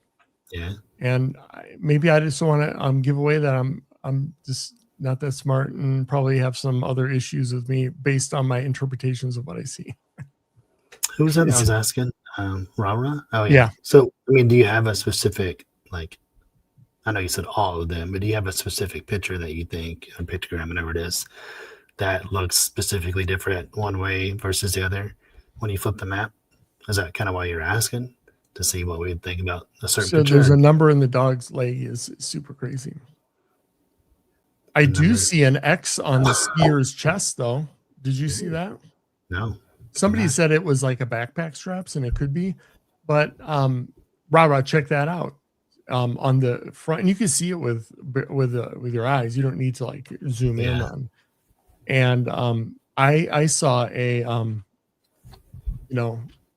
we should. This is going to turn an Appalachian Trail thing. And keep the convo going. I'm going to pull something up. Okay. Let's see what else we got. Lots of cat talk, a little bit of dogs.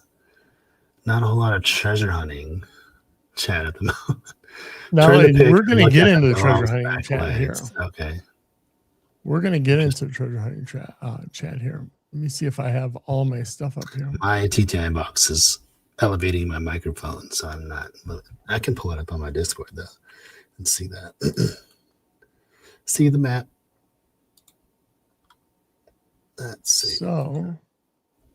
Oh, the Springer Spaniel. For some reason I was hard time thinking of that. I think that's a Springer Spaniel to point towards Springer Mountain in Georgia, but I could be locational bias for me. That seems to be what it implies anyway. But I've never looked at the dog's legs specifically for anything. So if we do this, let me split view here. The M dashes in TTI UNF on the map or in general. I mean, that's probably a better question for Eric. I haven't really read through the book like they have. Are there a lot of M dashes in TTI? Not really. Not as much as if you're going to compare the two. It's only like 500 in Justin's. It's really not a lot. Just kidding. It's only 500, people say. Okay, so right here, you can see, I can't see it because I have two tabs open right now. But in the skier's chest area, there's like an X in there. So I thought that was something. Now what it could mean, I don't know. Maybe I'm just not good at those visual aspects of hunts. I don't see an X. I mean, okay, I guess you can. I think it's more so the collar up top right. Well, again, it goes into interpretation, right? I guess my point is, but there are some things that you could, now that we're here, we could talk about. Oh, the back leg of the dog, like that left leg, if you will, in this particular, there's numbers there, people are saying. Or, is that a 4 and a 9 or 4 and an 8? I don't know. The 6 dots or whatever. 1, 2, 3, 4, 5, 6. Oh, I did see you talk about that in a video. There's 1, 2, 3, 4, 5, 6 right here as well. Yeah, I think I did. Didn't you do a video on that, or is that someone else? I thought you highlighted those. We did a lot of videos on this. Is probably one of the ones I do most videos on. Yeah, I think I do remember either. I thought it was you, but it may have been another video there. Someone was calling out the dots and different things on the map. Yeah.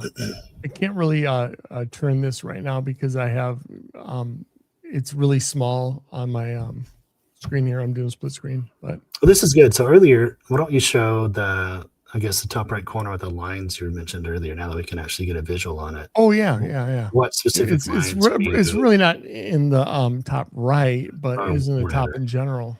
Okay. Those from other stuff. Yeah. Like the very top center of the map there. These right here, like see how they're coming down? They're sort of perpendicular. And I know you have some that are like sloped and stuff. Yeah. But these, and you got some coming down here, but primarily these right here. I was thinking maybe that was, could be, I don't know, could be something.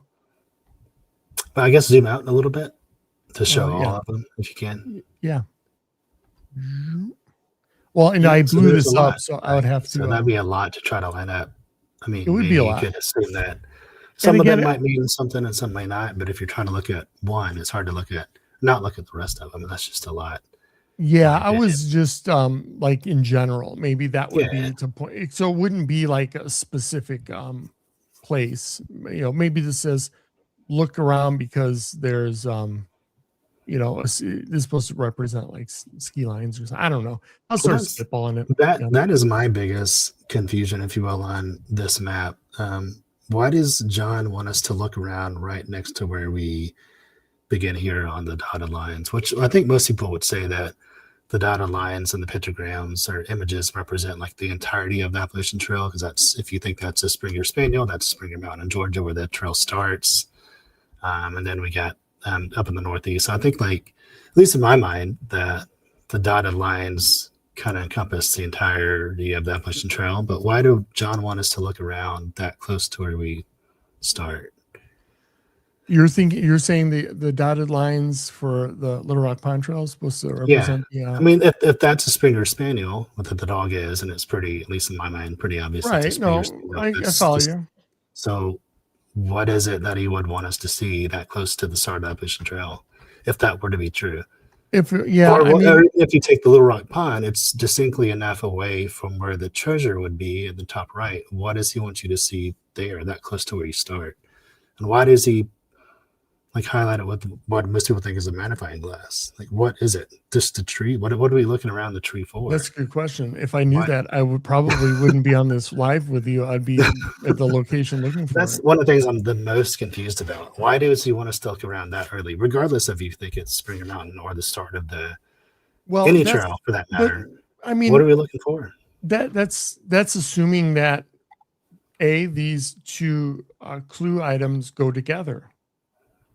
I'm just pointing out the close proximity to where we start to begin here. They're relatively close. Yeah, but we're assuming that begin here is tied to the look around. These could be independent things. Well, yeah, right? they could be. I mean, yeah, I'm taking it at face value where it is in the map, I guess is the way I look at it. Like, what does he want us to see that close to where we start? Or maybe that tree is just somewhere else, to your point. Maybe it's not close to the start of the trail. It could be something totally different, because I thought I had the tree when I went to, that's why I went to Waya Bald. There's a similar tree on top of Springer Mountain. Yeah, they're everywhere that I learned later. Yeah, that's why I didn't go back. Well, I would go back because it's the most beautiful area. I have one of the most beautiful areas I've went to. What's that?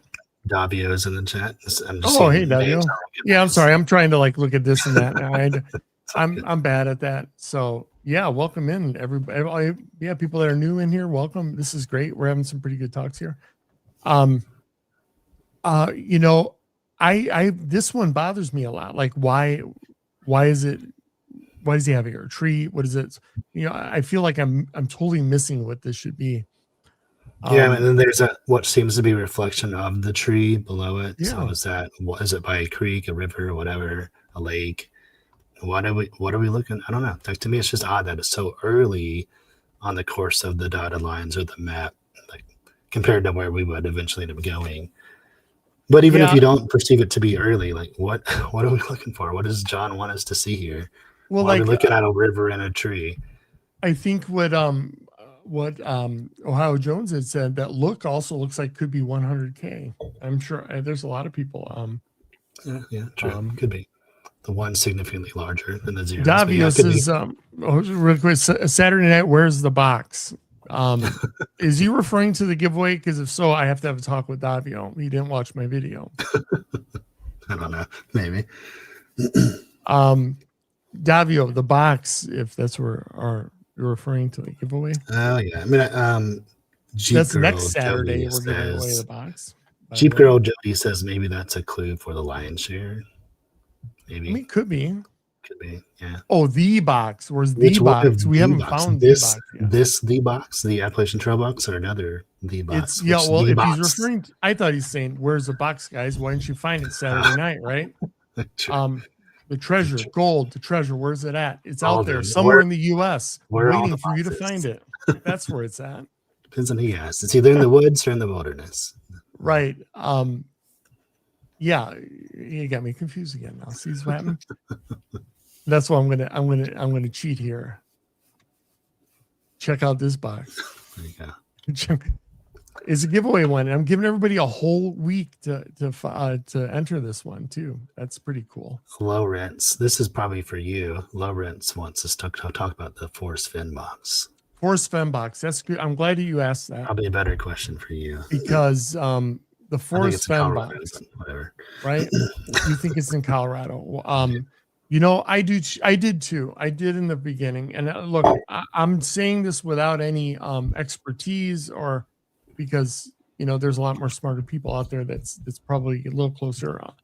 But I think now, and you're going to hear me talk about this for the first time, because I haven't done a lot of videos. Mike and I have done. We sort of looked at it a different way though. Weren't really focusing in on a solve per se to it.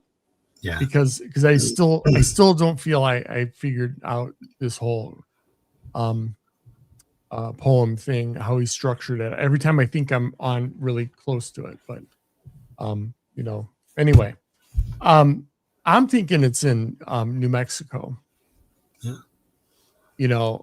I was, but the problem is I did use, because Mike and I were talking about how to use Cal Topo and filter out how to filter out the elevations, and there's a lot of high elevations out there, but I don't know, I have a weird feeling that I'm going to start focusing on New Mexico, just sort of close to the Colorado border, and that's where I'm going to focus my energy on, that, because I wish it was in Colorado. My son lives in Colorado, and I could have him. He's young. He does these triathlons.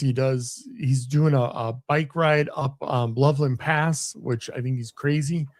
But heck, if I was young and in shape like that, I would be doing it too, I guess. But anyway, it gets me off my topic. I'm thinking just north of Santa Fe, right? And that's where I'm going to be focusing on. Now I have to tie in my clues to that, of course. So I'm still in beginning incipient stages of that, but that's where I think it's at.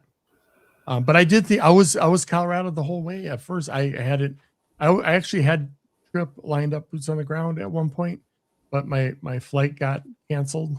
It was right after we went to North Carolina.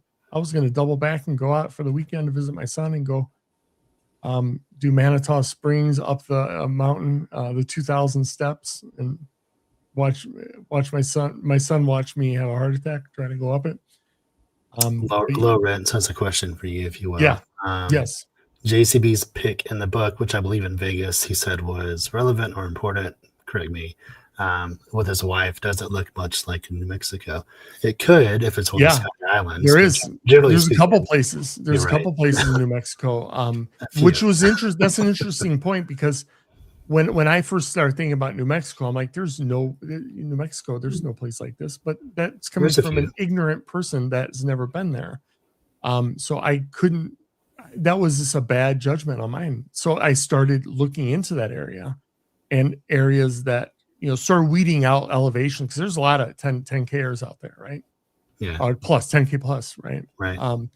So when you start boiling it down, there are places, and there are beautiful places that you would think are in the middle of Colorado or something like that. Yeah. As far as the conifers and everything out there and stuff like that. So I was really shocked to see that, and that really made me happy as well, because this now opens up. This could be it. We could this could possibly be a place. And wouldn't that be something, right? I mean, if John hit it where he thought it was, and when we're putting the chapter in the poem aside for a second, if John was looking, and maybe he started off, maybe his first thought was, it's in New Mexico for whatever reason. Well, you could say that with any state, right? So that's not the reason why, but maybe that was where his area was. Why not? Yeah, I think either Colorado or Wyoming, obviously not in Yellowstone, but those are my two states, if you will. But again, I think I've literally read that poem 2 or 3 times from JCB. So. Yeah, living the dream says bad juju out there because his thing broke out. It is what I like about living the dream. Kobe, he's got some stories, man. If you want to watch some pretty good videos, he's got adventure. This kid, I call him a kid, and I apologize for that, Kobe. I don't mean this in any disrespect. You're just the age of my son. Is that he starts off in, and I'll get back to Treasure, but starts off in Michigan and ends up in Arizona, and he documents this thing and his stuff going through it, and the hardships he goes through and how he perseveres and goes through. It's a really good story. Check it out. Where is Laura? Where is Laura? That is a good Oh, question. We had this talk earlier, and I love my wife so much, so I'm not going to say anything bad. No, she's probably sleeping right now, to be honest. She was up early today with Russell and Biscuit, and we had a long day getting things done and stuff like that. So I sent her the link in case she was up and wanted to join, but I don't think she's going to join. She's probably sleeping. She's wiped out. You'll see her tomorrow though, because we're going to do our Lion Share series, which is cool. Davio's dropping on all the hard questions in chat. What do you think, Davia? What was in the jar? I don't know. Yeah, I don't know. That's Davio. Hey, Davio, if you're free, Davio's a veteran. He was on Amy6 back. I'll send you a link and you can join us on here if you want to. Yeah, I was watching videos of Davio earlier today. Yeah, I was watching several Amy6 videos and saw him on there a few times. Yeah, we can come on here. I like Davio. I met him at TreasureCon and at Emma and Jam's birthday party. Link me? All right, I'll link you, Davio. Are you going to? I think you probably are, but I don't know. Are you going to Secret Summit, Davio? Who else going to Secret Summit other than us two and a few others from earlier? Secret Summit attendees. What's up? Is Davio's in my I can find him on Discord. I think I got him open. Can you send? Do you have a way to send this, Davio? Do I just send like a link up top, or is there? I'll give you. Yeah, well, yeah, you could. Yeah, sure, your link. I got a link too, but we'll have. No, I don't. That's what I'm asking you. What is the link? Is it the link up in the top URL, or is it an invite link? Here, I'll give you the invite link. Okay. There you go. Yeah, we'll have that. See, this is great. We're bringing in our chats in with us. This is cool. I like that. He's a good artist too. You gotta check out his stuff on eBay. 22. Davio, you still have stuff on eBay, right? Selling stuff. I don't go on eBay that much lately. I spend too much money when I go in there. eBay's like crack. I'll go down a rabbit hole and start wanting to buy stuff, like really obscure things. Sorry, let me figure out how to message Davio. Yeah, Davio, we're getting you a link here. It's not letting me. Oh, here we go. Brain fart. Sorry. I will, Max. I will have to go out there because you know what? Jenny, Mysterious Writings had a pretty good area out there, and I thought of you when I saw that. I definitely have to come out by you. You're not terribly far from me, but I have very limited. Unfortunately, I have very limited vacation time, but I can always do weekends. Yeah. Coming to you now, Davio. eBay is like crack. Yes, it is like crack. It is to me. Davio has the link. All right, we're waiting for Davio. He's gonna come on, and it's gonna be great. That's cool. That's really cool how you could bring people in. So you just linked the top URL, right? That wasn't a. Yeah, it looks like. Yeah, you could. It is a site. Okay, yeah, okay. Yeah, it's a site. It's gives you one. I think you should be able to do it too. Yeah. And I gotta add you on this thing because Laura doesn't do much because she doesn't. We do our weekly thing and stuff. So yeah, I'll add you. The team. I could have like 2 people on my team or something. And add Kobe as well. That'll help out too.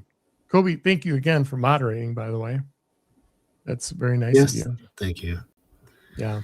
Very much appreciated. Thanks for dropping all the links and stuff in the chat as well. Yeah. Yeah, he's my Huli. Nice. Huli was on some Amy6. I've watched Huli, I believe, on Amy6 video earlier today too. Oh, really? Yeah. Huli. I gotta find this stuff. I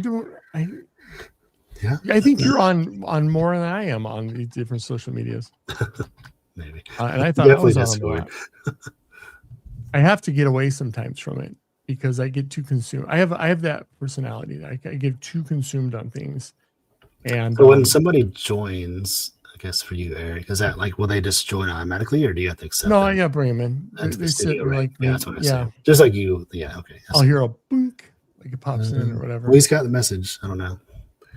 Yeah, maybe he's giving us.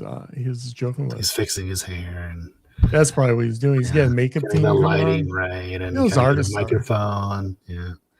Those artists. At least he did the AB6 videos. I'm not sure if he still has the longer hair, but. Yeah, he's got his team. Oh, here he is. Here he is. There we go. Oh man, we got the Davio. Look at this. There's Davio. You can only do What's this up? on live stream, people. So Davio, you tell us where's the boxes and Yes. what was in the jar. You tell us. We got audio, but we don't hear your voice at the moment. I don't think you're saying anything though. Yeah. There you are. Where's the box, dude? Where's the box? You tell us. I mean, I want that as a shirt. Where's the box? We got All right, the so man hold on, I Davio gotta on fix here. my This is audio great. here. Yeah, you sound good. I can hear you. All right. There. So now, are you guys there? Yeah, we're here. Oops. Hold on. I got to turn this sound on over here. Oh, fuck. Hey, watch, this is a family show. So I can hear it on YouTube, but there's such a delay. So there's something I'm doing wrong over here because you can hear me, right? But I can't. We can hear you. We can hear you pretty clear, honestly. Yeah, we can hear you. I can hear you. Well, that's why we have headsets, so we can hear each other. But yeah, I to your could point, there's a delay I could there, edit too. your mic settings a little Okay, bit. Yeah, I'm totally lost. What is this? Yeah, I have echo cancellation on you, so you should be good. Yeah, so he's got like a 7-second delay, I think, or whatever YouTube is. So I'll turn this back he's on so I can hear behind you. the chat, if you will. See you, Chris Dotson. Massive delay. Okay, so I can see all. Massive delay. Yes, yeah. All right. So You don't have if headphones or I headphones pay put on? attention to us over here, Yeah, which is YouTube, then I think I can hear and see what's going on. yeah. We're picking up the feedback from your YouTube stream, but Yeah. that's Eric's channel. It's whatever. Wow. Maybe. That's Yeah, what I was usually asking. you Yeah, have headset. headphones. Oh, you are? Okay. So, oh, you know what it is? Is this mic working? It is. That's a good mic. It's working really well. I just think because you don't have headphones or headset or earbuds, whatever. Yeah, That's why you can't hear us in real time. But I don't know.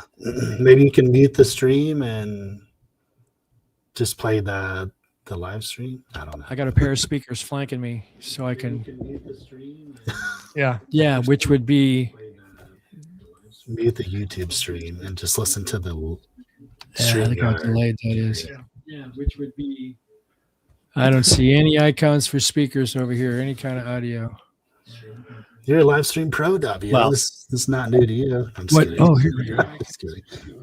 Camera audio. You're a live stream pro, W. This is not new to you. Who's that talking? He's time traveling. All right, we're good. We're good.